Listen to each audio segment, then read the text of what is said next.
శృంగారం వల్ల చాలా చాలా లాభాలు ఉంటాయి. అసలు శృంగారం అంటే ఏంటి? శృంగారం చేసినప్పుడు శరీరంలో వచ్చే మార్పుల గురించి ముందు మాట్లాడుకొని తర్వాత దానివల్ల వచ్చే లాభాలు నష్టాలు మాట్లాడుకుందాం. శృంగారం జరుగుతూ ఉన్నప్పుడు మనిషికి హార్ట్ రేట్ పెరుగుతుంది. నార్మల్గా ఇలా కూర్చున్నప్పుడు నెలకు నిమిషానికి 70 సార్లు హార్ట్ రేట్ ఉంటుంది. ఈ 70 సార్లు కొట్టే ఒక నిమిషానికి హార్ట్ రేటు మనం రన్నింగ్ చేస్తూ ఉంటే 100, 110, 120 దాకా కూడా పోవచ్చు.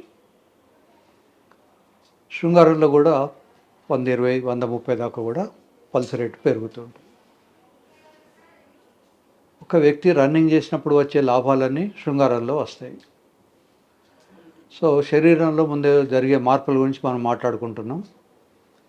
రెండోది, రన్నింగ్ చేస్తే చెమట వస్తుంది. శృంగారంలో కూడా చెమట వస్తుంది. రన్నింగ్ చేస్తే అలసిపోతారు. శృంగారంలో కూడా అలసిపోతారు.